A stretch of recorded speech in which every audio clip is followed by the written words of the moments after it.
so much for coming in, Adam. And you really got people to open up there. You know, they were very, very honest, which I think is really important. And for you, were there any sort of early signs for you looking back that you thought maybe that was an indication? Yeah, I mean, there was obviously the physical sides of you know, having an eating disorder, but I think the thing which I realised before anything else was the change in my personality.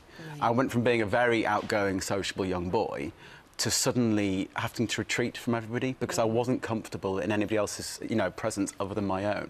But you kind of had this dual side to it, so that when you were forced into a situation where you had to be with people, you were almost overcompensating.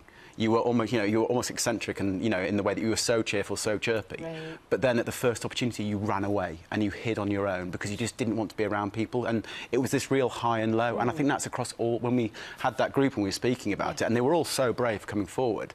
It was in every single element of mental health. It was this, that was one thing which was all the way through. It was this feeling that you could only be comfortable in your own skin, hiding from people, and you couldn't face actually being around people, be it family or friends. So, Sarah, what should we be looking out for? You know, if we're a bit worried about somebody, you know, in our family or a friend, what should we be looking out for then, the signs? Where do we start? Because there are so many different mental illnesses. Nearly 1 in 4 people has a mental illness, and the sadness is that's why it's so fantastic to be here today, because we still don't talk about them. Now, the most common is depression, and there we're talking about what we as doctors look out for is 2 key symptoms. And what we say is, in the last week or in the last month, have you been bothered by either feeling down, depressed or hopeless, or by not enjoying things, by lack of enjoyment or pleasure in things? Now, I'm not saying that, you know, people should enjoy doing their tax return. No.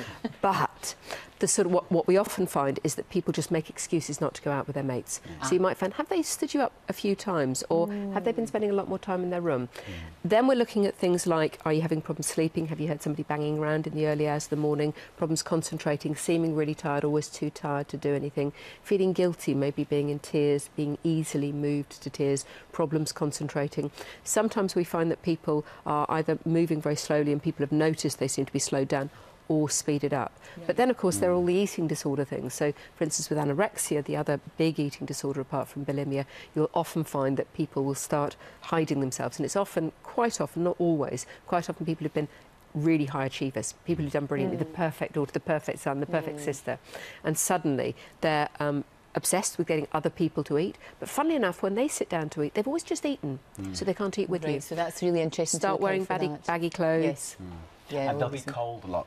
That's the other thing. People with eating disorder. I mean, I remember in the height of summer, I'd be walking around with 4 or 5 jumpers and gloves and scarves on. Because you'd be freezing. Because you're so cold. You've got, you know, you've got so little body fat, but also because your metabolism just slows right down because your body's trying to protect itself and keep the energy it can. Important to remember, though, that most people with bulimia will be normal weight or sometimes overweight. They don't tend to be underweight. Adam was a bit of an exception because I think he was quite extreme in his vomiting. For sure. So it's not necessarily a warning sign, but with bulimia, you're looking out for signs of vomiting. Because it's really, really hard for family to deal with this. Because first of all, you don't want to accept it maybe sometimes, but for you, I mean, family and friends must have helped you so much. Yeah, they did. I mean, I think the hardest thing for my family was, because I've always been very independent from a very young age, it was they didn't know what to do because they didn't want to shatter the glass. That kind of mentality of, you know, would them helping actually make it worse?